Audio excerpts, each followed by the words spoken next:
Então, agora oficialmente, boa noite. Iniciamos um pouquinho mais tarde, depois da nossa conversa introdutória. Hoje nós vamos falar sobre o estudo da marcha com dispositivos auxiliares, do tipo muleta, andador, bengalas, os andadores tanto com os pés ou com rodas, tá? Eu vou demonstrar para vocês também, durante a aula, o treino de marcha com um dos dispositivos. Eu aqui em casa estou só com muletas, tá?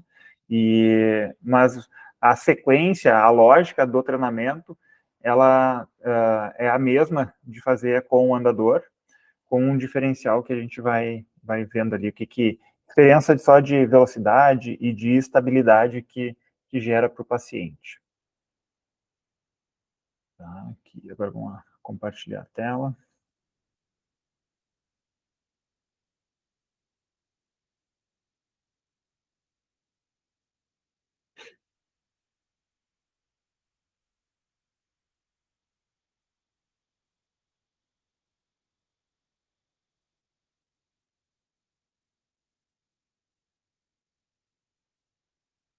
Eu vou botar aqui para iniciar o meu celular também.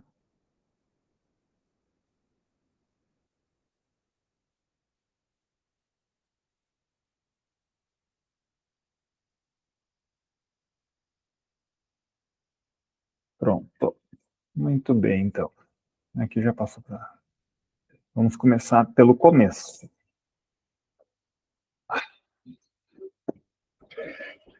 Muito bem, então. Turma, hoje, estudo da marcha com dispositivos. Antes de falar sobre os dispositivos, vamos falar sobre a marcha, né? Sobre o movimento em si. A deambulação é um dos principais objetivos da reabilitação para tornar os pacientes mais funcionais. A deambulação é uma das principais expressões de função, de funcionalidade, do aparelho locomotor, sendo que a cadeia cinética inferior, o sistema especializado para isso. Porém, ele não é exclusivamente do sistema inferior, da cadeia cinética inferior.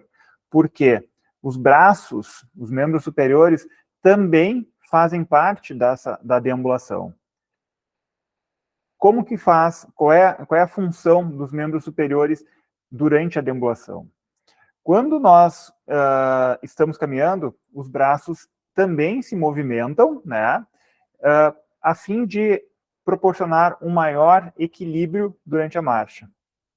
Então, pessoas que estão caminhando normalmente, né, de uma forma automática, elas acabam balançando os braços de forma alternada em relação aos pés, as pernas, para gerar mais estabilidade e maior equilíbrio, fazendo com que assim diminua o gasto energético para a deambulação. E não é uma coisa clara, não está claro se a marcha é algo que se aprende ou se ela está pré-programada no nível da medula espinhal. Contudo, uma vez que é dominada, a marcha ela permite que as pessoas se movimentem de maneira eficiente, sem muitos esforços conscientes, pelo menos nos ambientes familiares. Por exemplo, hoje nós estamos cada um em seus locais familiares, né? Claro, a sala de aula também é um local familiar, né? Mas vamos imaginar um idoso, tá? A gente estava falando antes do idoso, né? Ele caminha, ele sabe o trajeto que ele tem que caminhar dentro de casa. Então é mais seguro para ele caminhar dentro de casa do que caminhar na rua. Apesar que a gente viu que os idosos costumam cair dentro de casa. É claro, isso aí são problemas que vai acontecer em alguma etapa da vida, mas o esforço para a pessoa caminhar é menor quando está em casa, quando está em ambientes familiares, ambientes conhecidos. E aí, quando a gente fala que não é uma coisa clara em relação ao se é um aprendizado ou se é algo pré-programado a nível da medula, o exemplo da criança, ela consegue visualizar o adulto e ela imita o adulto para muitas coisas, inclusive para a caminhada. Quando a criança começa a caminhar e começa a ter mais habilidade, geralmente o filho imita mais o pai, imita a caminhada de forma inconsciente, né? Mas acaba imitando. E isso é uma teoria, mas a outra teoria é que aquilo ali já vem programado para a pessoa caminhar. Tá? Eu entendo que não, eu entendo que ela se aprende. Uma vez que quando a criança começa a engatinhar, ela não visualiza nenhum adulto engatinhando. E aí pode ter variações na forma de se locomover no período de engatinhar. Por exemplo, existem crianças que se locomovem sentadas, empurrando os braços para trás, né? Ou então está deitada, e aí quando vai fazer engatinhar, ela coloca uma das pernas só para empurrar, ou empurra os dois pés juntos, né? Isso porque ela não tem uma referência de aprendizado.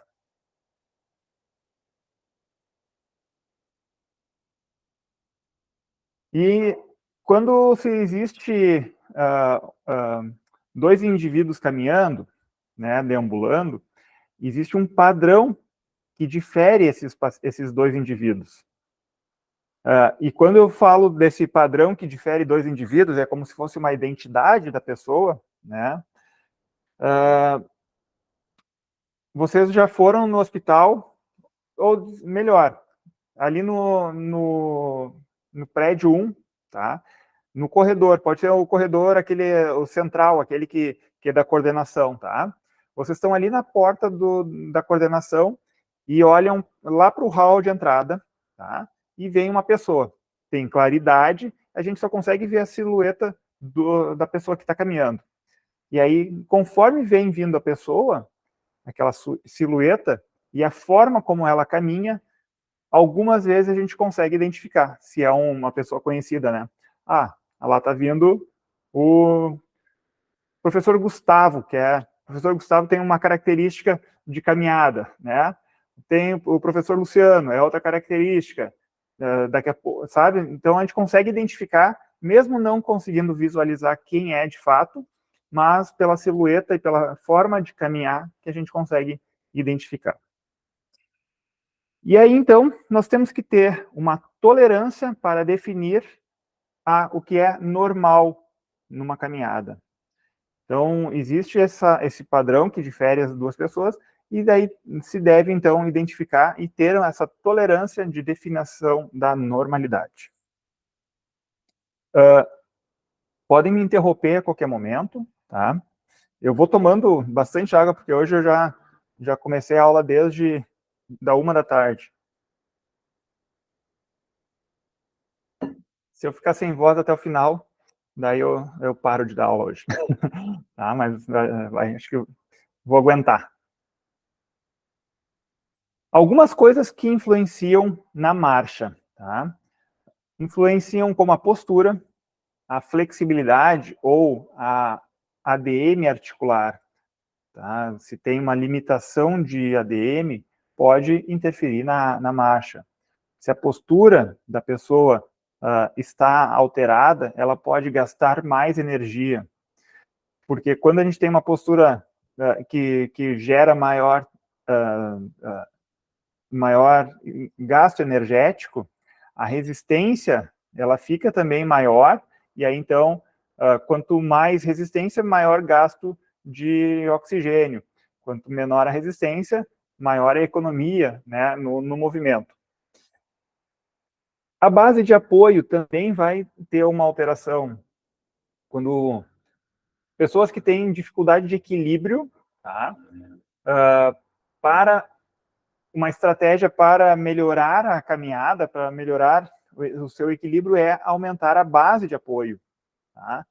Quando um idoso, por exemplo, começa a ter dificuldade, ter quedas recorrentes, uma das estratégias é abrir mais a base de apoio, tá? E aí, então, vai alterar a forma de caminhar. Ela tem que jogar o corpo mais para um lado e mais para o outro. Outro item que pode ter alteração, que influenciar na marcha, é a coordenação, tá? Pessoas que têm diferenças de coordenação, às vezes tem pessoas que têm até doenças neurológicas ou lesões neurológicas que afetam a coordenação, vai influenciar no padrão de marcha. Comprimento de membros, gênero e gravidez. Gênero tem diferença também, né? Influencia, né? Mas não existe o certo ou o errado, tá? Mas tem diferença. A obesidade vai influenciar na forma, no padrão de marcha, assim como a idade, como eu falei antes, questão da largura da base de apoio, e quando o paciente tem dor, aí também influencia. E quando...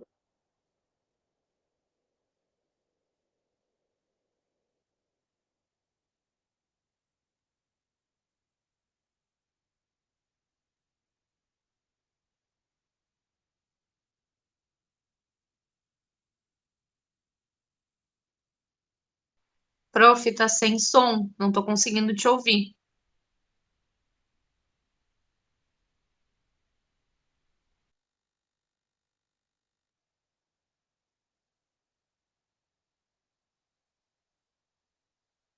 Voltou? Alô? Sim, prof, voltou. Tá. Aonde que eu parei? Onde é que vocês pararam de eu me ouvir?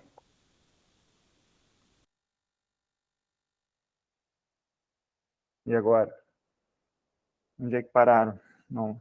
Eu falei... Estava falando sobre gênero. Gênero, tá.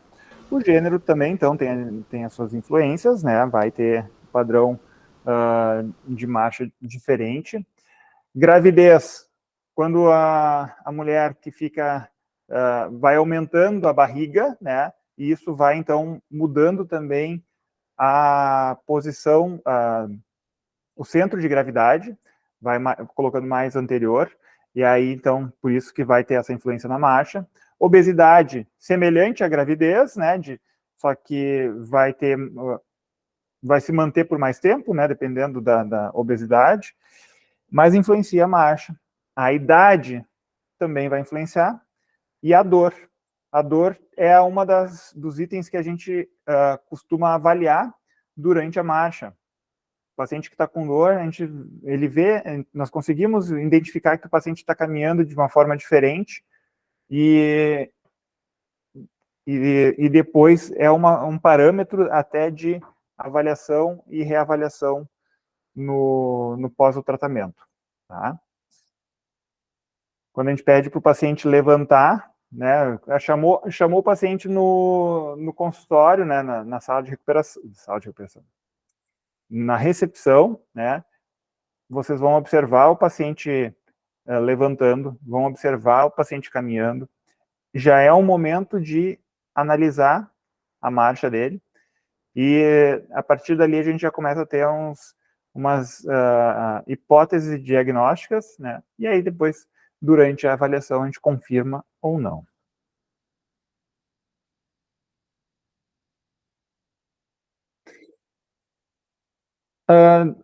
Aqui, essa imagem, vocês já devem ter visto em algum lugar, tá?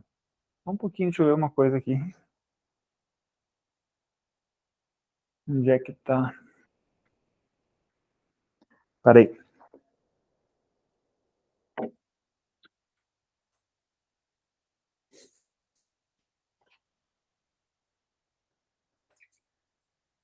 Pronto. Essa imagem aqui, do ciclo da marcha, nós temos, então, duas fases do ciclo da marcha. A fase de apoio e a fase de balanço.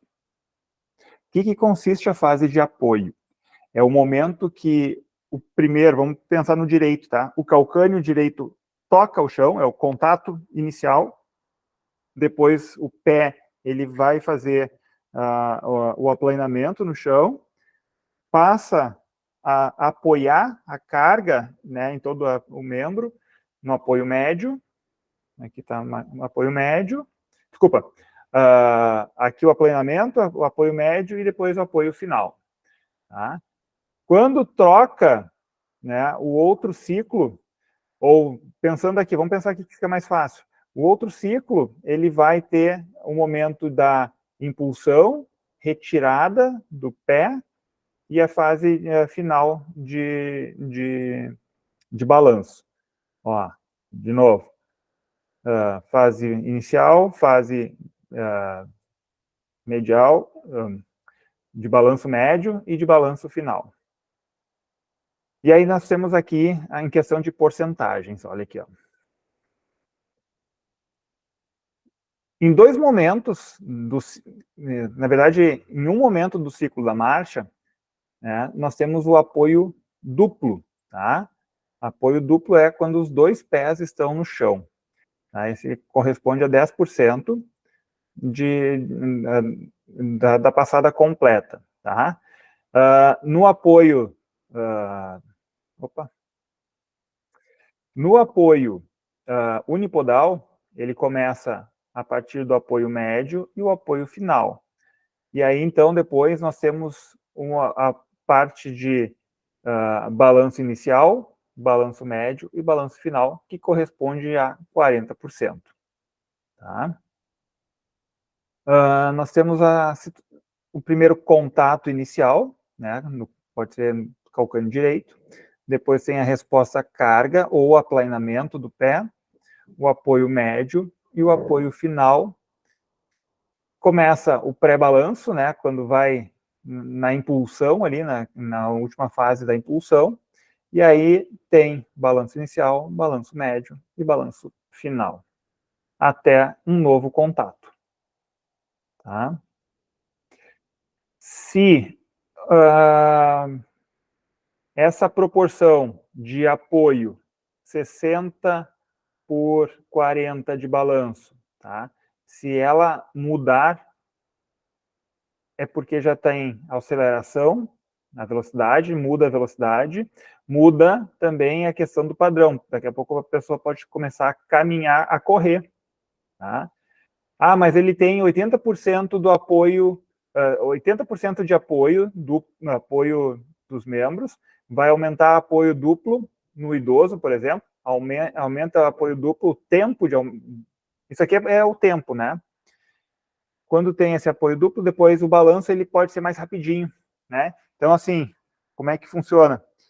O apoio duplo, os dois pés no chão. E aí, de forma rápida, o paciente, o idoso, ele só faz um apoio mais rapidinho de um dos pés, e aí depois o outro pé mais rapidinho. Então, aumenta o tempo de apoio, apoio duplo também aumenta o tempo, e a fase de balanço que fica mais encurtada. Isso mostra que o paciente começa a ter mais dificuldade de equilíbrio, e aí o risco de queda é maior. Então, a gente tem que olhar isso no nosso paciente. Se ele está muito tempo, ele não consegue ir mais rápido, ele não consegue de uma forma natural, ele vai pensando como é que é a cada passo, é porque está com mais dificuldade, com maior risco de queda.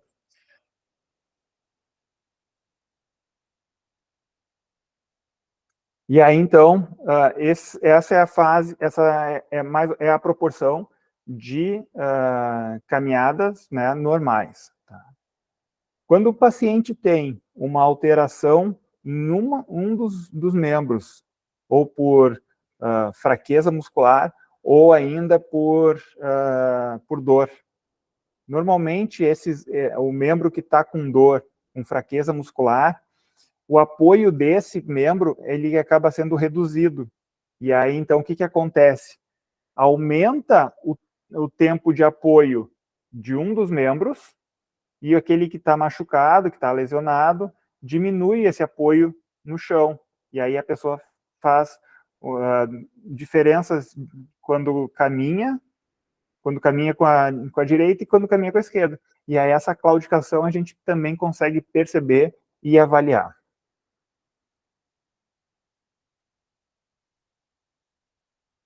E aí a gente estava falando dos membros na parte de quadril, joelho e tornozelo. Aqui no pé, na planta do pé, né, o deslocamento da pressão, ela também vai interferir conforme o andar do passo, né? Então, o primeiro passo, ele encosta o calcanhar. Depois ele vai mais para a região lateral, né? E aí depois volta e vai em direção ao hálux, né? Então vai fazendo, vai tirando a pressão e vai indo em direção ao hálux. Até o momento que ele tira, faz um impulso para levar o pé à frente e inicia a fase de balanço.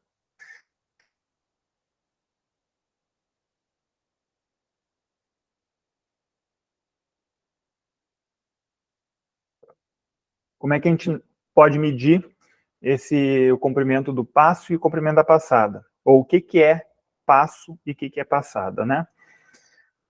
Nós temos o passo aqui, ó, pé direito e pé esquerdo, tá? O comprimento de um pé ao outro, esse é o passo.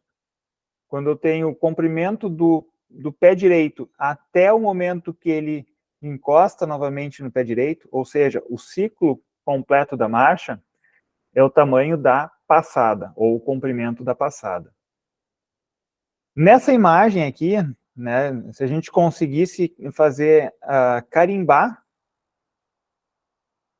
a cada passada, e existe como a gente pode fazer isso, tá, de forma bem interessante assim, e lúdica, com criança é legal fazer isso, fazer assim, ó, pinta a planta do pé com uma tinta, né, aquelas tinta têmpera, tinta guache, e aí faz com que a pessoa caminhe em cima de uma, como é que é, aqueles papel marrom, papel pardo, né? Ele faz a pessoa caminhar uma distância, até parar de marcar, né? Isso dá uns 3, 4 metros. E aí se analisa como é que é a passada dela. Se a gente consegue analisar o comprimento dessa passada, o comprimento desse passo, o comprimento da passada. Também conseguimos ver a distância da base, né? A largura da base. E, além disso, se a gente traça uma linha reta, tá, de um passo ao outro, nós conseguimos também avaliar o ângulo de rotação do pé. Se ele está mais rodado para fora ou para dentro, ou ele está mais na posição neutra. Tá? O que isso significa? Se o meu pé está rodado mais para fora, não significa que é no pé o problema, mas sim pode ser no joelho ou principalmente lá no quadril, essa rotação. Talvez, quando ele roda para fora, ele tenha uma alteração na morfologia do quadril, que fica mais, que tem uma resistência maior para o movimento, e ele precisa rodar para deixar mais livre. Tá? Ou, ao contrário, se ele tem o pé rodado para dentro, daqui a pouco ele tem uma alteração lá, uma instabilidade do quadril, e que quando ele faz essa rotação interna, aumenta a estabilidade do quadril e ele consegue caminhar. Então, quando a gente olha para o pé, nem sempre a gente está olhando para identificar se existe coisas no pé mesmo ou à distância. Tem outra imagem sobre isso aqui depois, aí eu já mostro. Ações musculares, não vem ao caso agora, tá? Não é uma coisa assim que eu quero cobrar isso para vocês, mostrar, mas a gente, a todo momento, né, nós temos, então, um ciclo de caminhada onde existe contrações musculares concêntricas, excêntricas e isométricas.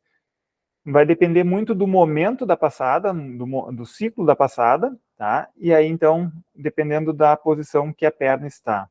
Por exemplo, aqui, tá?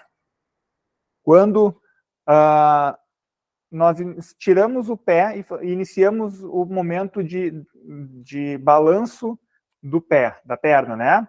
Então, vou ficar um pouquinho mais distante. Acho que aqui vocês me enxergam, né? Quando eu vou levantar, eu dou a passada aqui, vou levantar aqui, ó, vou fazer fazer o balanço da perna direita, tá? O músculo do iliopsoas, ele tem que contrair de forma concêntrica, e aí ele chegou, também o reto femoral também atua aqui, e aí ele vai, então, depois na fase final, o quadríceps está contraindo para estender o joelho, mas para eu segurar, para não despencar o pé e segurar o freio do movimento, os isquios tibiais começam a contrair de forma excêntrica. Então, assim, a cada momento vai ter alternância entre contração concêntrica e excêntrica, dependendo do momento da marcha. Vocês se interessam em fazer um teste sobre isso? Eu posso mandar para vocês, tá? Para que vocês possam treinar. Mas eu não quero falar isso em aula agora, para não levar muito tempo, porque a gente falaria o tempo todo disso e não ia falar sobre as muletas, tá? Eu posso depois botar no aula.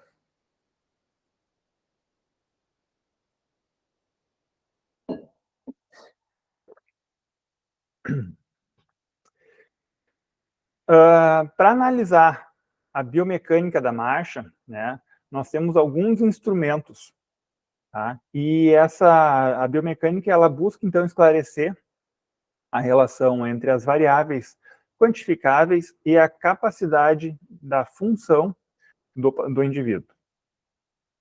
Pode ser realizado, então, por ferramentas com dados, né, cinemáticos, né, ou seja, imagem, cinéticos, né, que é através da baropodometria ou medidas, né, que a gente pode analisar, e eletromiógrafos. Além disso, tá, esses três tipos de ferramenta, elas podem ser utilizadas associadas, tá? Eu posso estar filmando, analisando a marcha em cima de uma plataforma da baropodometria e, junto a isso, está ligado os eletromiógrafos. Claro que isso aí é uma forma de avaliar em laboratório, tá? Laboratórios nesses que acabam sendo muito caros. Ou tu tem um baropodômetro, ou tem agora alguns instrumentos que conseguem analisar. Por exemplo, tá? Eu estou agora sem relógio, mas os smartwatches também conseguem marcar a forma como tu está caminhando ou correndo. Ele já te dá alguns parâmetros, mas existe uns que tu coloca na cintura, né, na região bem na altura do sacro, e aí consegue analisar a questão de quanto de movimento que vai fazendo e tempos de passada, ciclos, cadência. Então tem também outras formas de analisar.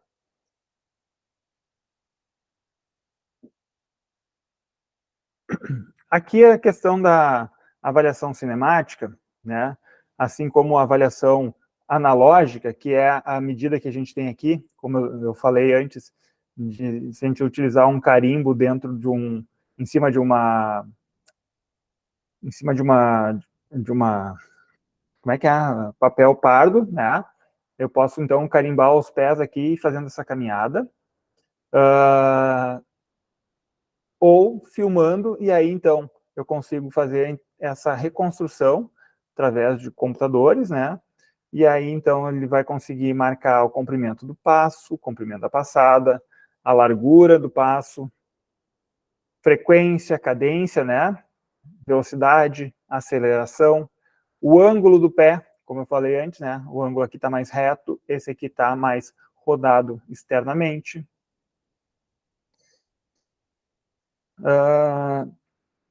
Numa vista lateral, nós conseguimos ver o ângulo também de quadril, o ângulo de joelho, tornozelo. Tá? Então, a quantidade de dados que uma marcha nos traz é muito grande. E é complexo a gente analisar isso simplesmente só no olho. Tá?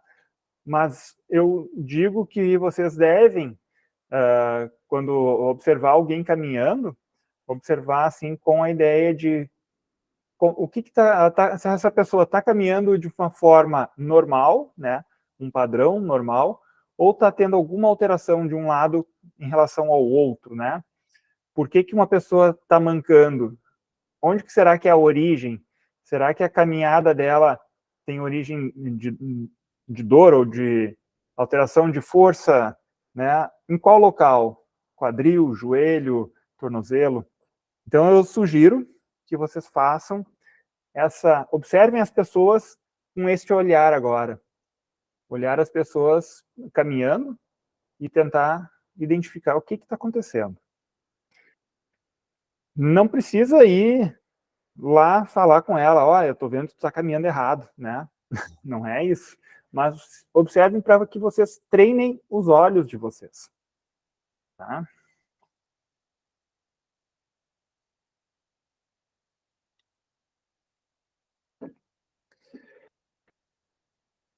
Além da imagem, nós conseguimos fazer, então, a avaliação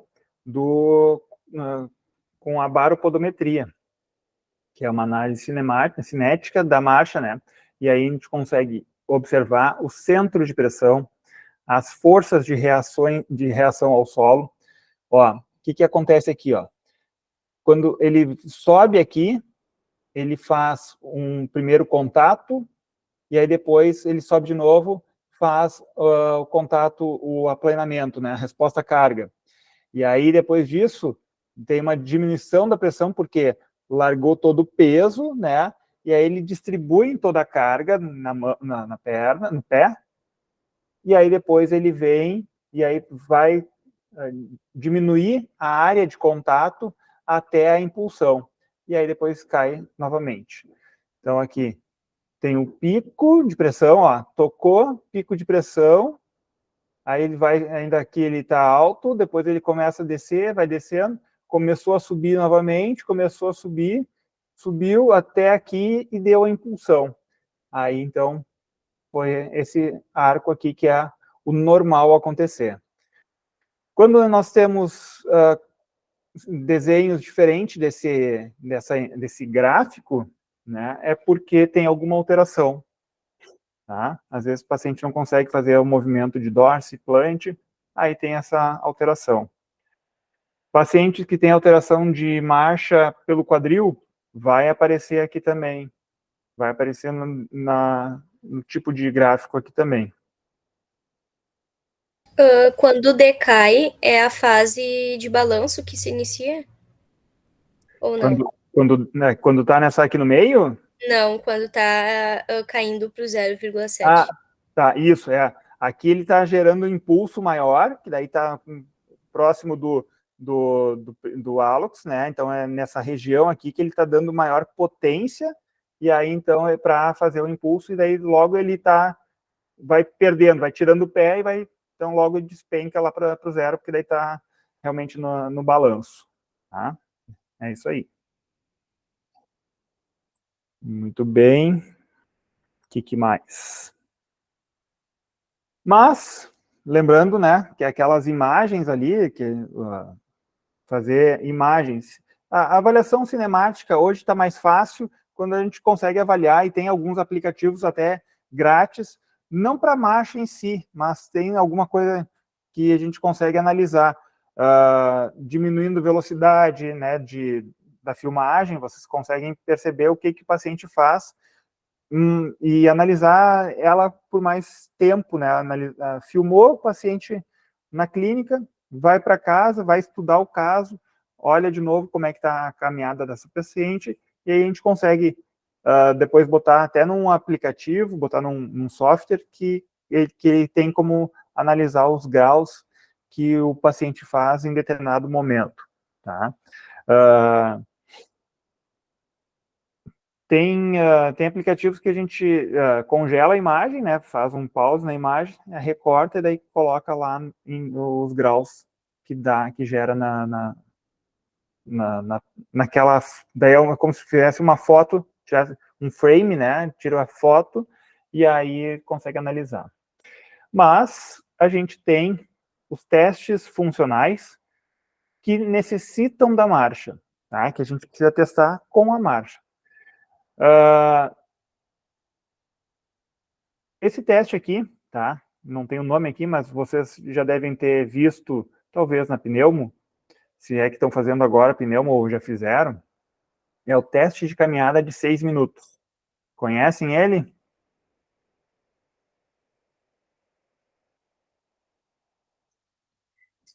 Bom, o teste ele consiste da seguinte situação, tá?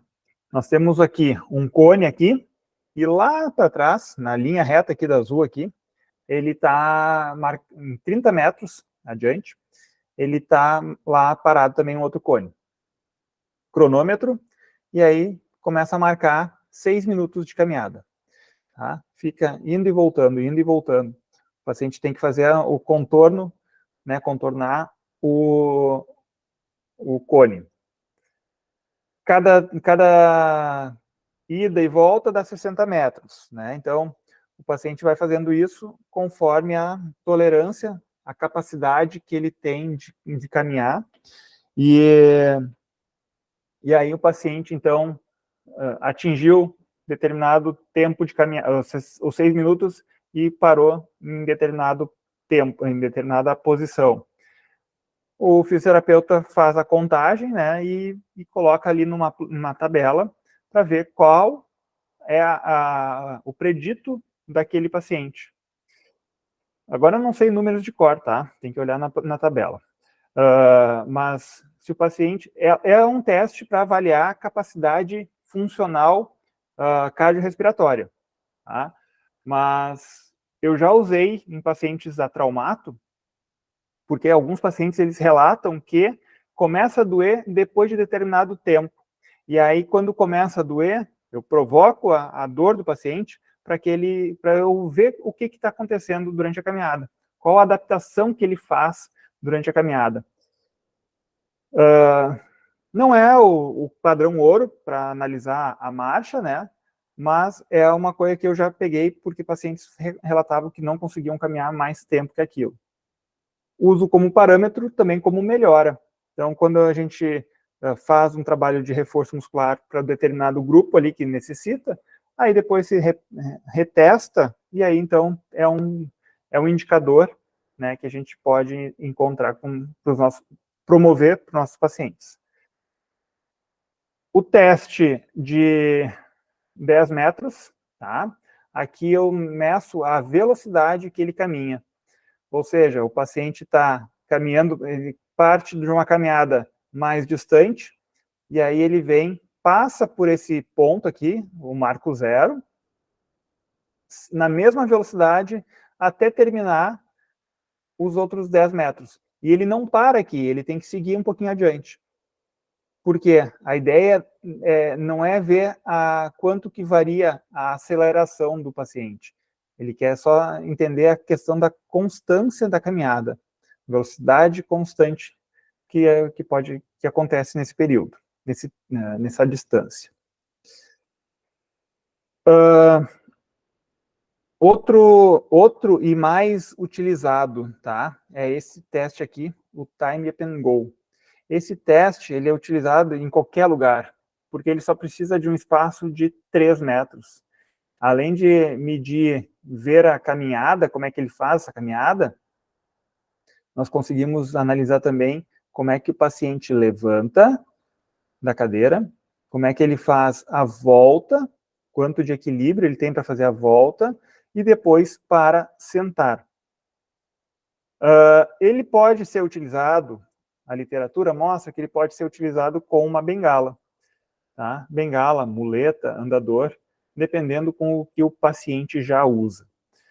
Parâmetros de preditos, tá? Também não sei valores exatos agora, tá? Eu podia ter deixado aqui, acho que a próxima vez eu vou botar uma planilha aqui para mostrar o predito, tá? Mas assim, idosos que caminham abaixo de 10 segundos, eles não têm risco de queda. Idosos que caminham entre 11 a 20 segundos, risco moderado. e acima de 20 tantos ali, risco alto para queda.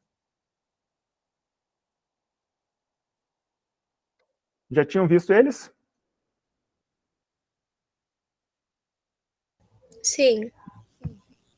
Muito bem, então. Deixa eu ver uma coisa aqui que acho que tem alguém tentando entrar na sala.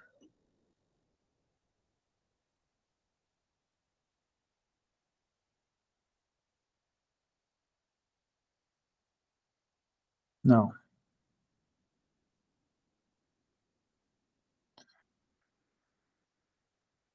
É, outro aluno pedindo... Tá. Não, não é isso aqui. Não é para aula agora. Bom, e aí então, assim, ó, quais os dispositivos que se deve usar? Tá? Como é que a gente define qual deles? Né? Olha a variedade que nós temos aqui. Qual que a gente define? Vocês têm ideia quando é que a gente pode utilizar essa aqui? Ó, vamos começar por essa aqui, que eu sempre esqueço de falar e demonstro muito pouco ela. Tá? Esse aqui é uma muleta, pela proporção está errado o tamanho, tá? Ela é aquela axilar, que fica até a altura do ombro, tá? E o paciente consegue fazer o apoio na axila e segurar um pouquinho nas mãos, né? Quando é que eu utilizo ela? Para que eu utilizo ela?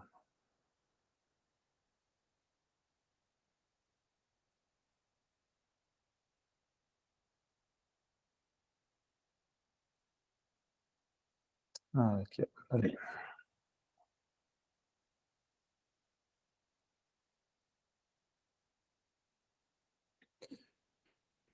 Essa axilar, ela é utilizada quando o paciente tem alguma alteração ou alguma disfunção no membro superior, cotovelo ou mão, tá?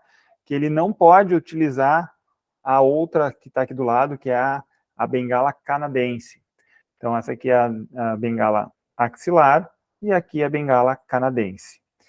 Então, quando o paciente tem alteração, fratura no punho, né, cotovelo, e aí, para poder caminhar, ele precisa fazer o apoio na axila. E aí, então, ele consegue se locomover descarregando peso na axila, né, no ombro, e aí dá o passo.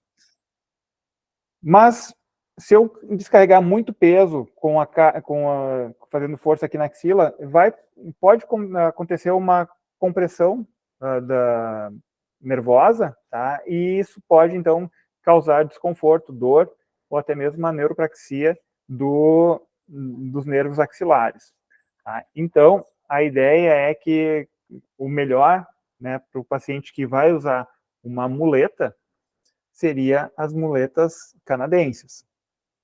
Tá? E que tipo de paciente é? Adulto, adolescente, até idoso, desde que tenha coordenação para utilizar. Tá? Quando o paciente ele é coordenado, tem uma boa estabilidade, um bom equilíbrio, a gente tem que dar preferência para usar esse tipo de muleta aqui, tá? Muleta ou bengala canadense. Tá? Quando eu vou usar este andador aqui, o andador com os 4 pés, tá? Ele é um andador, ele é utilizado para pessoas idosas ou adultos que tenham alteração de equilíbrio. Alteração de equilíbrio não, alteração de coordenação, dificuldade de coordenação para uso das muletas. Tá? Crianças também podem utilizar, quando crianças com PC, né, que tem maior dificuldade de equilíbrio, aí acaba sendo beneficiada utilizando esse andador, dá mais estabilidade. Já este andador aqui, tá? Este andador ele não dá suporte para reduzir a carga, né, de um dos membros. Ele dá o suporte de equilíbrio. Então, o paciente, inclusive, ele tem freios, né? Essa aqui é um freio, do outro lado também tem. Então, é como se ele estivesse andando de uma bicicleta, né? Porque ele pode frear com as mãos, tá? E aí, se ele empurrar para baixo, aí ele trava as rodas, e ele pode pegar essa partezinha aqui, que se torna um banco, ele se vira e senta. Tá? Então, um paciente que tem dificuldade de equilíbrio, dificuldade apenas de equilíbrio, ou cansa muito rápido, ele pode usar esse andador aqui. Claro que é um andador mais caro do que esse aqui, tá? Mas, dependendo, a gente deve indicar quanto melhor para o paciente ficar mais funcional ou independente. E aí, quando a gente tem o uso da bengala, né, da muleta com a bengala, a diferença é que as bengalas, né, e aí vai usar de um lado só, não vai usar duas bengalas aqui, desse formato aqui assim, dos dois lados, tá? O ideal é utilizar uma só para também por equilíbrio, mas que o paciente já está quase que, como é que posso dizer assim, quase que desmamando das muletas, né? Então, o paciente já está com uma boa estabilidade, já está conseguindo deambular melhor, e aí, então, a gente pode fazer o uso delas, para que o paciente descarregue mais peso, utilize mais a força das pernas do que das mãos. Porque quando a gente utiliza uma bengala, muitas vezes ela...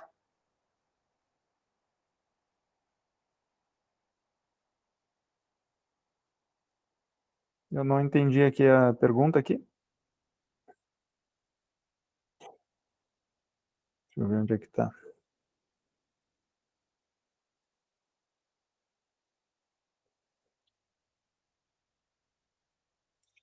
Tá, o Thiago estava na sala há pouco. Ah, talvez, tem dois Thiagos, tá? Boa tarde, boa noite, professor. Não, é o outro Thiago ali, o que perdeu tudo na residência, tá? Só que ele pediu pra comentar que ele não tá conseguindo entrar. Tá na organização da limpeza e... Enfim, é isso aí. Vai ficar gravado aqui, depois vou encaminhar para ele. Show. Na verdade, eu vou deixar na sala de aula lá, tá? Vamos ver aqui.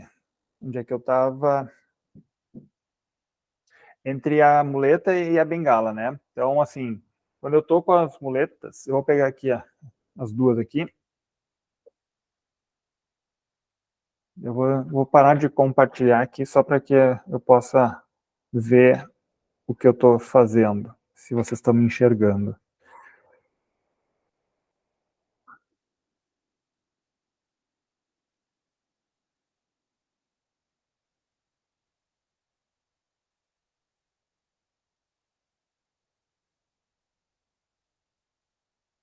Muito bem. Então, aqui, ó.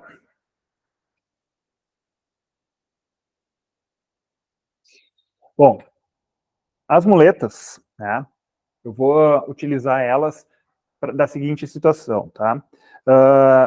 Quando eu quero diminuir a carga que eu apoio o pé no chão, tá? Quando eu não posso apoiar o pé no chão, ou eu posso apoiar de uma forma parcial, tá? Então eu tenho que usar as muletas, o apoio das mãos, para tirar o peso da perna, tá? E quando eu vou usar uma muleta só, tá? Eu não consigo tirar totalmente, ó, tirei uma só, eu não consigo diminuir a carga, senão eu vou ter que ficar pulando, tá? Então, quando eu quero tirar carga mesmo, eu uso as duas muletas ou andador, tá? Se eu já posso apoiar o pé no chão, quando é que isso acontece? Quando o paciente está em fase de consolidação óssea e ele não pode apoiar o pé no chão, ele tem que levantar, usar as duas muletas. À medida que já começa a consolidar, ele pode, então, ficar só com uma das muletas, tá? E aí ele vai, então, distribuir o peso, mas a carga vai acontecer de qualquer forma na perna que fez a fratura, tá? Bom, para ensinar o paciente a caminhar, e já prestem atenção, porque é uma das atividades que vocês vão realizar, que vocês vão ter que treinar agora, e eu botei ali para que vocês pudessem pegar o celular e filmar, tá? É o seguinte, vocês vão precisar de dois cabos de vassoura, tá? Para simular a caminhada, E aí, então, o que vamos fazer? A ordem que é o mais importante, tá? Eu vou ensinar, então, aqui para o paciente que ele tem que caminhar usando a muleta primeiro, então ele vai botar as muletas à frente, a perna operada ou lesionada fica na mesma linha das muletas, e aí eu dou o passo com a outra perna, tá? Eu sempre gosto de botar aqui uma faixa aqui na perna, tá? Deixa eu tirar o sapato aqui.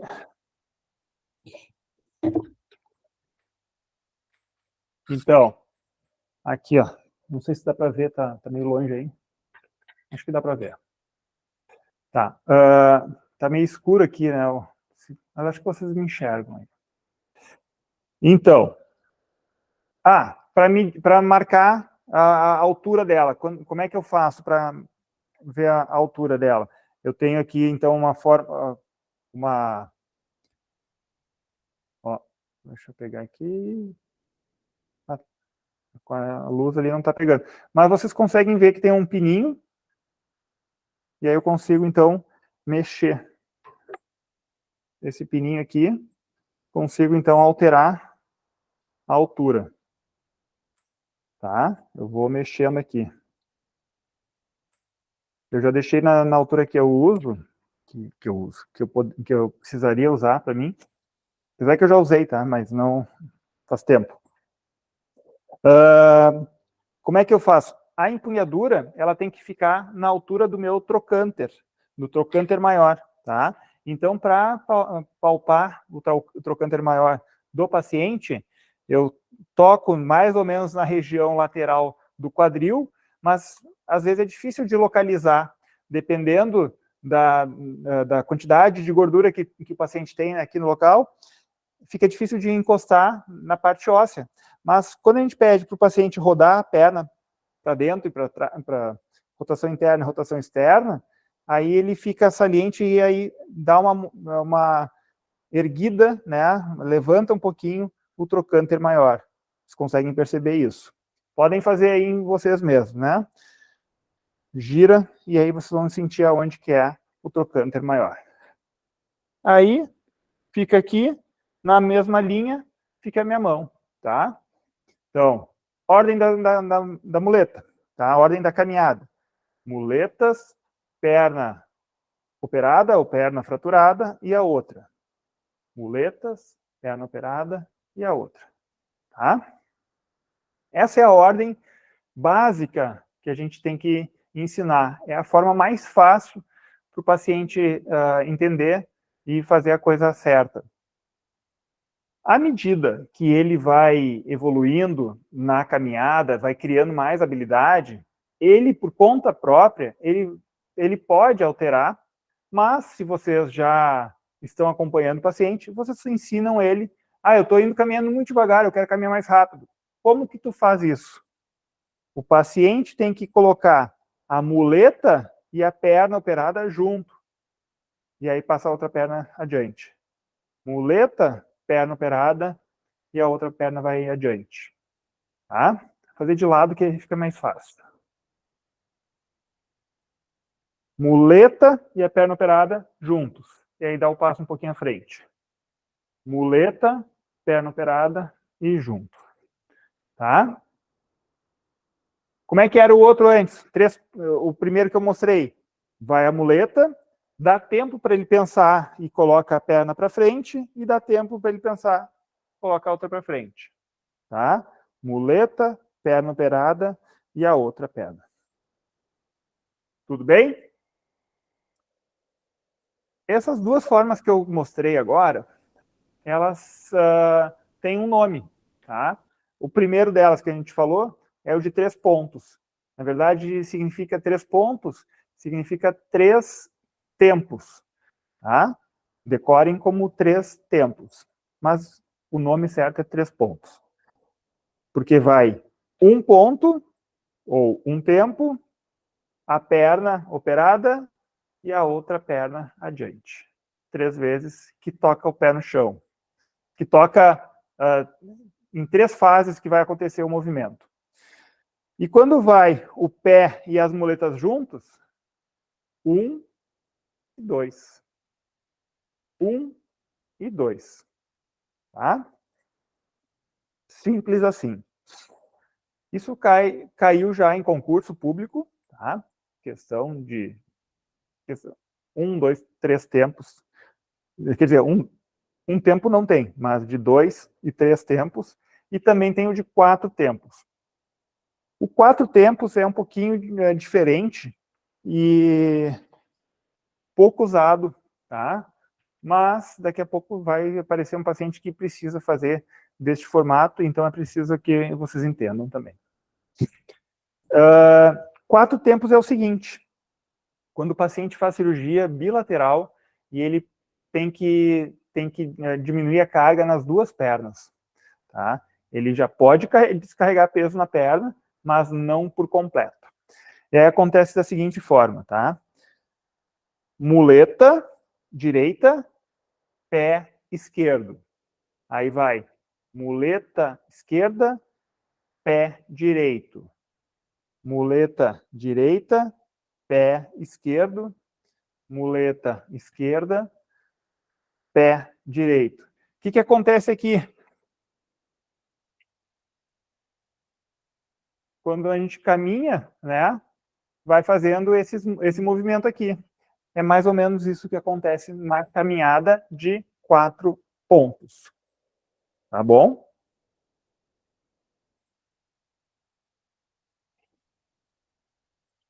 E aí, como é que a gente classifica, como é que a gente relata para o nosso pro paciente, ou como é que a gente sabe se o paciente descarrega peso ou não descarrega peso na perna, tá? Vai conforme a orientação, a necessidade do caso dele.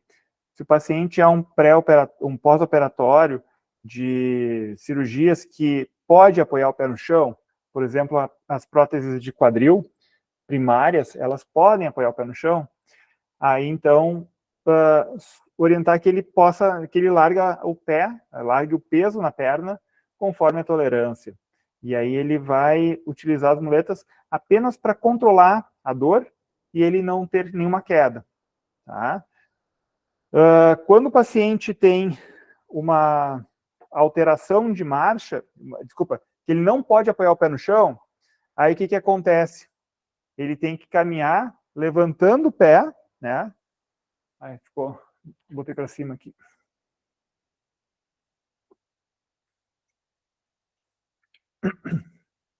Então aqui, ó, essa passada aqui gera maior instabilidade, mas às vezes o paciente ele não pode apoiar o pé no chão, e aí então ele tem que fazer isso aqui, ó, tá? De lado é mais fácil. Aqui, ó, levanta o pé, muletas e passo à frente. Muletas e passo à frente. Muletas, passo. Tá? Ó, e eu tô apoiando os braços, fazendo força nos braços e não dando pulo, tá? O paciente, às vezes, ele quer dar o pulo porque ele tem medo de fazer isso, né? Quando tem medo de ele dar uns pulos. Não, nós temos que ensinar eles e tem que trabalhar o fortalecimento dos membros superiores, fazendo que ele se apoie nas muletas e aí dê o passo, tá? Se apoie e dê o passo. Tá bem? O que mais?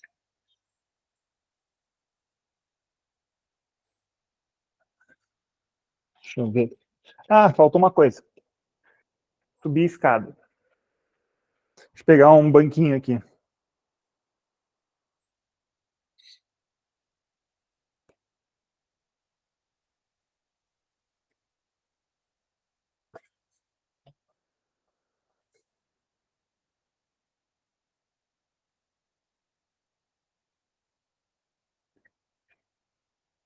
Acho que ele enxerga ali o banquinho. Tá, vamos lá.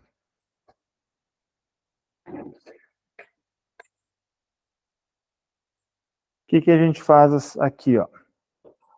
Vou pegar esse outro banco aqui para simular que eu tenho um corrimão aqui, tá? que a gente tem que fazer?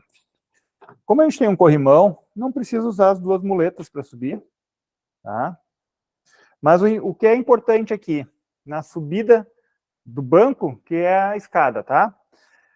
Qual é a perna que vai subir aqui no banco primeiro, ou na escada? A perna direita, que é a lesionada, ou a perna esquerda, que é sadia? Podem abrir aí e falar, porque não consigo ler as mensagens. Perna direita, que é a lesionada, ou a perna esquerda? Acho que é sadia, para A poder dar o sadia. apoio, Isso. subir Tá? com a mão lesionada. O que acontece aqui, né?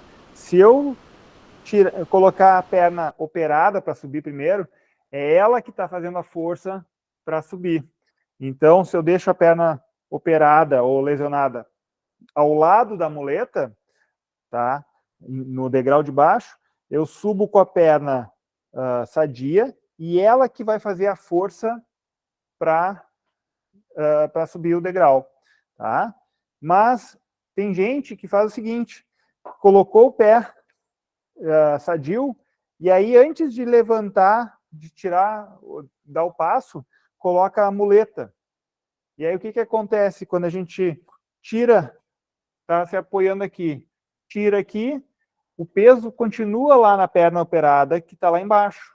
Então, não vai descarregar peso. Então, eu tenho que, antes de tirar a muleta, eu tenho que tirar o pé para dar o passo acima. Tá? Então, ó, tirei o pé e aí subi com a muleta aqui. Certo? E agora eu estou em cima, tá? Eu estou em cima aqui e eu quero descer. Quero descer o degrau, estou descendo as escadas. Qual é a ordem? Aqui tá pequenininho, não tem onde espaço para colocar, mas coloquei a muleta aqui ao lado do meu pé aqui, tá? Qual é a ordem que eu tenho que fazer? Eu tenho que descer primeiro com a perna boa ou a perna ruim? Acho que eu desceria com a muleta, depois a perna boa. Muleta. E a perna ruim, e a boa fica apoiando atrás. A perna ruim, né? Isso que acompanha a muleta, aí a perna boa fica de apoio no degrau. Isso. Porque quando eu estou descendo, quem está controlando a força é a perna boa, né? Ele está fazendo um movimento excêntrico aqui e controla. E aí, quando chega ao chão, a muleta já está lá apoiada para que eu possa me apoiar. E aí tirei e dei o pé, botei o outro pé no chão. Tá?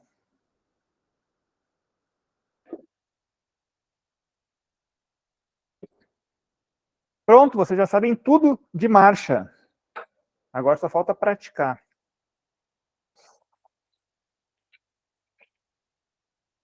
E assim, quando eu digo tem que praticar, é porque tem que praticar mesmo, tá? Quando a gente está orientando o paciente e não sabe como é que ele sente o movimento, nós podemos orientar e acabar confundindo. Assim, a gente fica praticando, fica registrado, né, que a gente está fazendo a forma que vai caminhar e como é que ele vai sentir. E então, o exercício de hoje, né, é que vocês utilizem, então, duas cabos de vassoura, tá?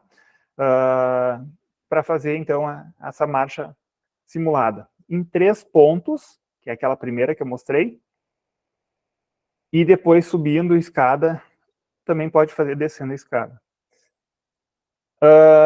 Simplesinho, tá? Até vou fazer aqui, ó, para vocês. Vamos fazer, mostrar como é que faz na filmagem já.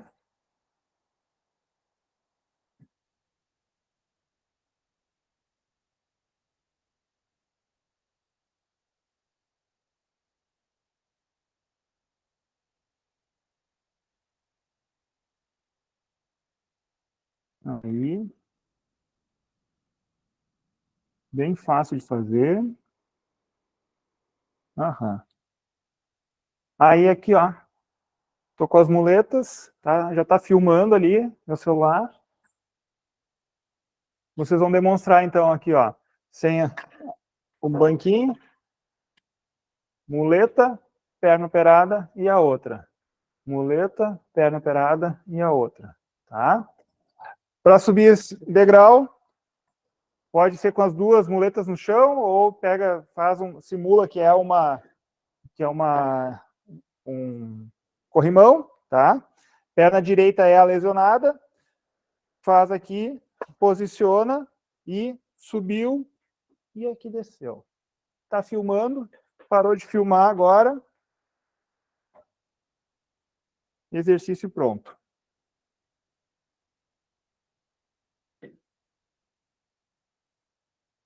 Não precisa ficar me explicando muita coisa. Eu só quero que faça esse exercício aí. E aí, coloquem lá como o nosso TDE. Fácil isso hoje, hein? Que barbada.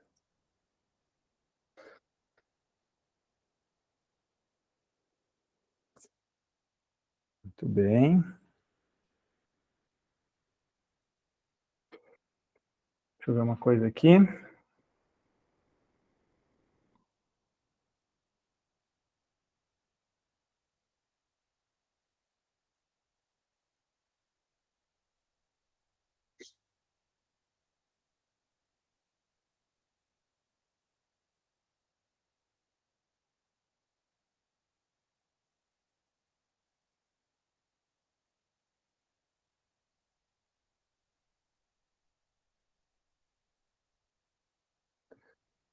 Já podem postar hoje, sim, Yasmine, mas eu vou deixar aberto para mais tempo, para quem tem necessidade, não vai conseguir fazer agora, ou para quem vai olhar. Na verdade, eu nem sei se poderia liberar para. Eu entendi que quem não tivesse na aula ganharia falta, tá? Então é importante que venham, participem da aula síncrona, mas eu entendo a complexidade que é, às vezes vocês não vão conseguir assistir. Um ou outro não vai assistir. Então, eu vou deixar aberto aí até semana que vem.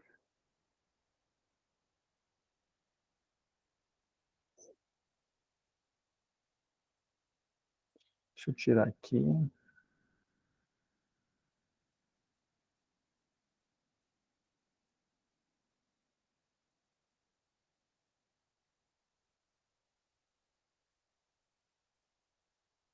Bom, aqui, ó, no material, já está compartilhado aí, né? Estão vendo aqui o material?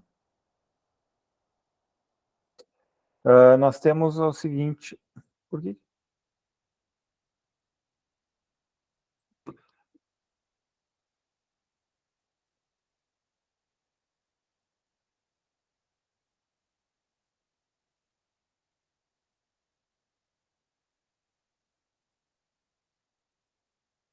Tá. Vocês estão enxergando o material ali?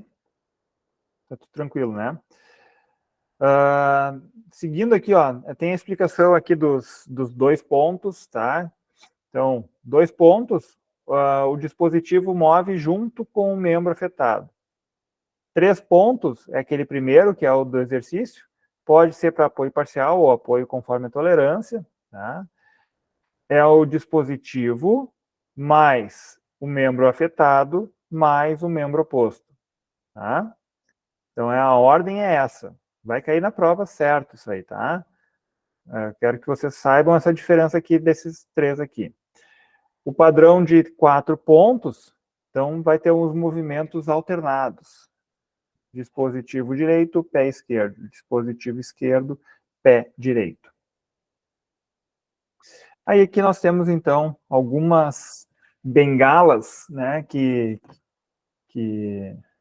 tem gente que coleciona, né, e eu vou te dizer assim que eu não sou muito de fazer coleção de nada, tá? Mas se eu tivesse alguma coleção, eu acho que de bengala seria legal. Olha só essas aqui, ó. Tem uns desenhos bonitos aqui, tá? Há uns anos atrás, há muitos anos atrás, né? Sei lá, anos 60, 70, a bengala era questão de status, né? Ou se utilizava como se fosse um relógio, né? Como se fosse algo do traje de roupa, né? Então, o homem tinha que usar, né? Hoje, quando a gente vai falar, tem que usar uma bengala, as pessoas já não querem, né? Já tem preconceito quanto ao uso. Vocês vão ver muito paciente idoso, tá? Mulheres, né? Muito vaidosas, não querem sair na rua usando muletas ou usando andador. E isso é uma dificuldade, porque um dos objetivos da reabilitação é treinar a marcha com os pacientes, e eu faço atendimento a domicílio, e muitas vezes eles não querem mostrar para os vizinhos que estão usando muletas, né, ou andador. Nossa, para convencer as pessoas é difícil. E aí tem uma alternativa que é essa aqui, ó. Eu lembro de uma senhora que ela tinha aqueles chá das amigas, né? Chá das gurias, que ela chamava. Tudo, a mais nova tinha 85. E aí ela não queria usar a bengala, né? Mas aí ela disse, eu comprei uma que dá para dobrar e deixar dentro da bolsa. E aí, então, para andar na rua, ela usa a bengala. Quando chegava, ela guardava a bengala. E aí, daí ficava no chá das gurias, caminhava ou ficava sentada na parte do tempo, sem a bengala. É engraçado. Aí tem aqui as medidas para utilizar a bengala, tá?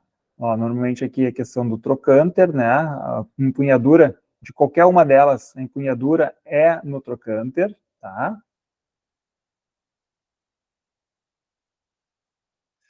Aqui para demonstrar os padrões de marchas, né? Com uso de bengala. Eu esqueci de perguntar para vocês, né? Deixa eu tirar aqui. Qual é o lado da bengala quando a gente usa um lado só? Quando eu estou com uma muleta só, o paciente evoluiu e vai usar uma só. Minha perna direita é a lesionada. Eu uso a bengala, a muleta, do lado direito ou do lado esquerdo.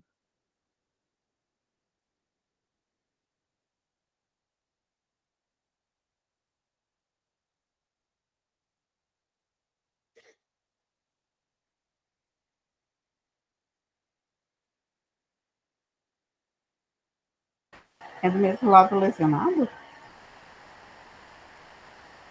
A Ingrid dá do mesmo lado. Alguém dá mais? Eu acho que se for do lado oposto, tu consegue botar a bengala e a perna lesionada junto depois de com a. Não sei, ao lado oposto? Não sei. Não sei se faz sentido. Você talvez já devem ter visto aquele seriado Dr. House. Já viram? O que ele faz, tá? Eu não lembro qual é o lado que ele tá, mas ele usa o lado, a bengala, do mesmo lado da lesão. E o que acontece? Ele faz o jogo do corpo. Ele joga o corpo para cima da bengala, tá? Nós, fisioterapeutas, que a gente busca sempre o alinhamento, né? Fazer com que a pessoa caminhe de forma mais alinhada possível. Se eu utilizar do mesmo lado e jogar o corpo para o outro lado, vai ter compensações, tá?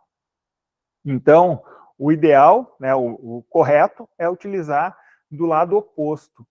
Tá? Então, assim, quando eu coloco a bengala e a muleta desse mesmo lado, eu estou distribuindo o peso na mão e na perna, mas o meu corpo ele fica alinhado. E aí eu consigo caminhar sem descarregar o peso, sem ficar jogando o corpo para um lado ou para o outro. Vocês já viram esse seriado, Dr. House? É bem interessante, é engraçado. O cara é louco, mas é engraçado. Muito bem. que mais? Aqui, eu tirei logo porque estava escrito aqui, tá?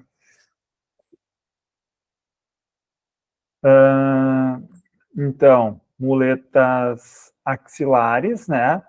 Tem que cuidar a questão do nervo, né? Então, não descarregar tanto peso.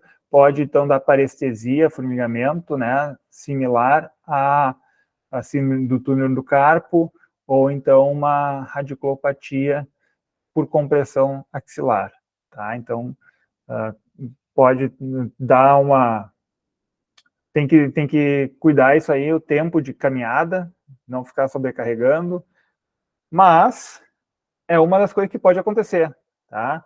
Mas tem gente que acaba utilizando ali e não se apoia tanto nos cotovelos e apoia mais na mão, porque daí permite que você tenha apoio na mão. Só que ela é muito grande, ela para caminhar, ela acaba sendo atrapalhando um pouquinho. Às vezes os pacientes conseguem só aquela ali mesmo, e aí a gente acaba usando, tá?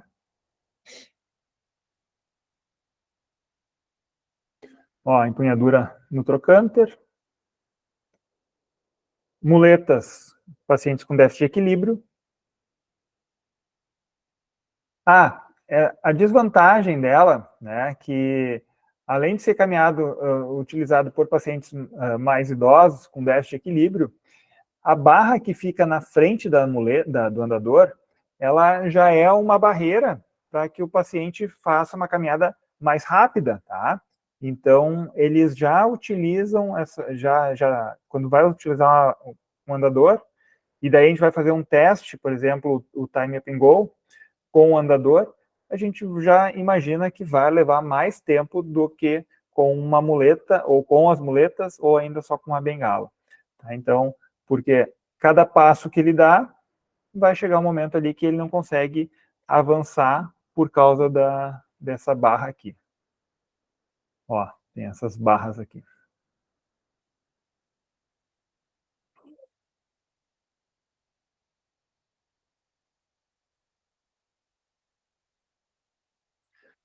Quando a gente vai tirar o paciente do leito, as primeiras vezes, principalmente, né, e vai fazer com que o paciente ensinar a caminhada dele, a gente quer que ele caminhe botando um pé após o outro, né? Orienta, faz a passada e tal, né?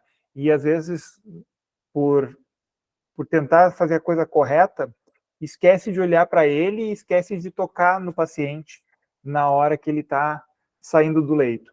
Porque nesse primeiro momento, ele está experimentando os primeiros passos depois de uma cirurgia. Pode dar hipotensão, ele pode ficar tonto e perder o equilíbrio, ele pode sentir dor e perder o equilíbrio, perder força e cair. Então, eu tenho que estar sempre atento a isso e tocando no paciente. O paciente está saindo da cama, eu tenho que estar tocando nele, tá? Se não é tocando só no braço, é apoiando a cintura, é apoiando embaixo do braço, mas é importante que vocês estejam atentos, tá? Quando a gente está caminhando com o paciente, ele está aprendendo. Então, e às vezes a gente está atendendo muitos pacientes corridos, né? E tem que ter paciência, não dá para apressar a marcha, ele está aprendendo. Então, se o paciente com alguma lesão, alguma cirurgia e tiver uma queda, o lugar mais crítico é o local da cirurgia, mais frágil, né? Então, vão com calma, né? Deixem ele ir com o tempo dele, e daí dá tudo certo. Temos que cuidar para que o andador não seja colocado muito para frente, que tenha que dar um passo muito grande, ou tenha que dar mais passos para chegar no andador, tá? Então, utiliza o andador na distância suficiente para dar 1 e 2 passos. 1, 2. Sempre assim, sempre a troca de passo, né, para dar sequência. Para ter o andador primeiro, o membro acometido e depois o membro sadio. Porque tem pessoas que largam o andador lá na frente e dá caminhada com o primeiro acometido, sadio, acometido, sadio, e aí mexe de novo no andador.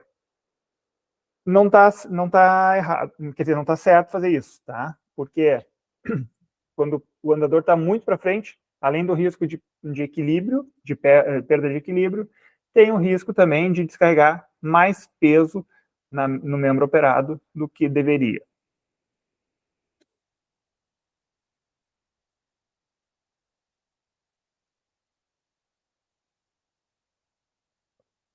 Quando eu uso, né, uma muleta na altura inadequada, tá, existem alguns problemas.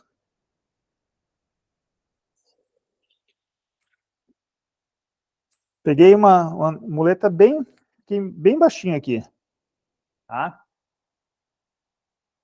Vou fazer muita força na muleta, né? Vou botar o meu peso, o meu corpo para frente. Vou perder equilíbrio aqui também. Agora, se eu estou com uma muleta com altura muito alta, quando eu vou dar o passo,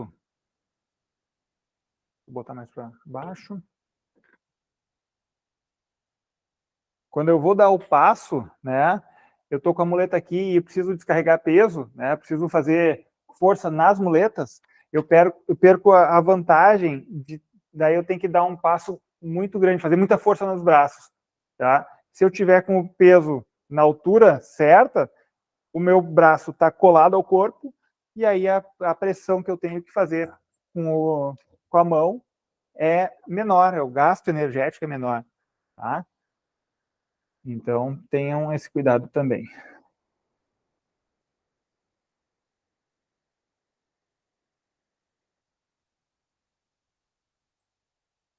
Ó, aqui tem um paciente com fixador externo, tá? Que pode caminhar. Ele está usando uma bengala axilar, tá? Para tirar o peso da perna, né? E aí usa a força, distribui o peso ali nas axilas. Bom, aqui já está finalizando. Independente do tipo de dispositivo, buscar sempre a correção da marcha, tá? Lembrar que a gente vai corrigir a marcha quando o paciente já está mais seguro para caminhar, daí começa, então, a correção do pé, calcanhar, ponta do pé, calcanhar, ponta do pé, para que ele faça o deslocamento. E o treino que, quando eu faço esse movimento, fazendo todo o arco do movimento do tornozelo e do joelho, eu já estou preparando ele para depois, quando ele for tirar a muleta ou o andador.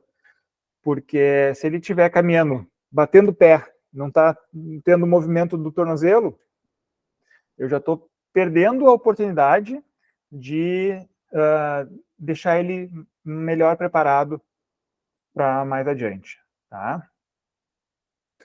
E aí aqui eu sempre trago esse lembrete, né, que a gente tem que estar atento e em contato com o paciente. Pode ser pelo braço, pode ser pelas costas, tá? E aqui, quando o paciente não pode apoiar o pé no chão, né, ele pode, se ele é coordenado, ele pode também simular o movimento, né, encostar o calcanhar, mas sem descarregar peso, e aí vai fazer os movimentos para minimizar essas compensações. Tá? E aqui para baixo não tem mais nada. Muito bem.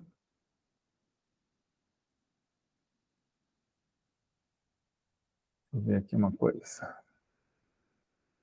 Vamos parar aqui a apresentação. Então, alguma dúvida?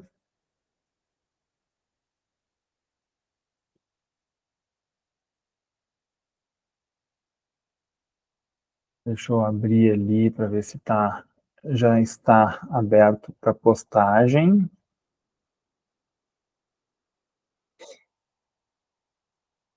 Eu vou editar aqui, já está aberto hoje, tá? Eu vou deixar aberto até a semana que vem.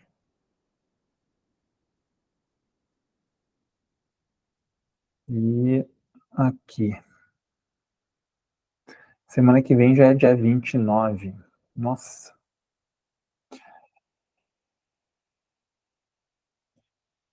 Eu nem sabia que já era dia 22 hoje. Quando ver, voa, passou muito rápido. Quer dizer, a percepção de passar rápido foi muito intenso esse mês, né? Foi muito corrido para tudo, então percepções bem diferentes, né, que a gente pode ter. Pessoal, alguma dúvida? Alguma dúvida de conteúdos anteriores? Uma enquete assim rápida aqui, tá? Semana que vem, voltando à aula presencial, quem não conseguiria ir para a Ubra?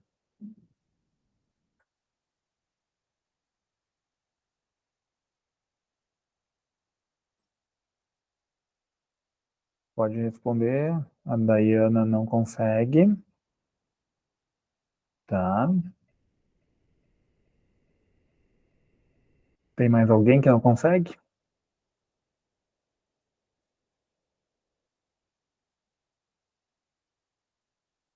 A Jaqueline ainda não tem trem. Camila, de Camaquã, tu viria de carro ou é de... Não, Eldorado tem passagem. Eu fui a Guaíba ontem.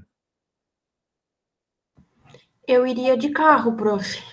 Tá. Não, só para saber, porque, assim, eu sei que vão me perguntar, e você já deve ter recebido alguma mensagem, algum e-mail, ou até mesmo se eu botei para vocês. Ô, Diogo, mas tem alguma previsão para voltar semana que vem mesmo? Betina, desculpa, estava chiado, não entendi. Tem alguma previsão para voltar semana que vem mesmo? Então, hoje a gente estava perguntando para os estagiários, tá? Porque daí tem a questão de atendimento com o paciente, né? Para ver se volta. Mas daqui a pouco eu pergunto, né? Para informar para a coordenação, né? Não tem, ninguém falou nada que vai voltar, ninguém falou. Mas a gente está fazendo levantamento, assim, tá vendo quais as possibilidades. Na segunda-feira, a professora passou que não teria previsão esse semestre para voltar. Mas, enfim, é bom fazer esse levantamento, né, para ver se a gente ainda consegue retornar. Até porque a nossa disciplina tem a vantagem que ela é teórica, tá? Isso é bom, mas, por exemplo, claro que melhor seria presencial, né? Mas nós não vamos ter muito prejuízo de fazer coisas práticas, né? E então a gente pode fazer com que a aula presencial online de uma forma bem tranquila, sem prejuízo. Mas realmente é para tentar entender aqui. Eu sei que ali em Eldorado, às vezes eles liberam, mas se tá chovendo, eles já não deixam passar. Ah, sim. A previsão de chover é amanhã, né? De novo. Amanhã marca bastante chuva, eu não sei. Depende do tempo, né? Sim.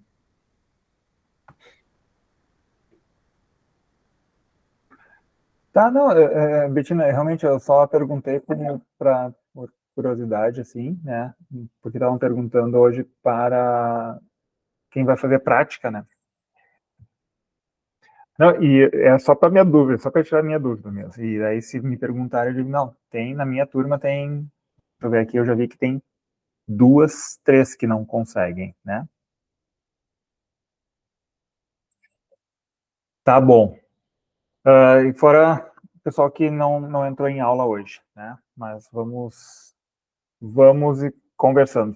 Semana que vem, então, a aula é na minha casa, tá? Daí, mudanças de plano, daí a gente avisa, tá? Eu na minha, vocês na de vocês. Então, tá. Façam o PDF lá, tá? Obrigada, boa noite. Boa noite.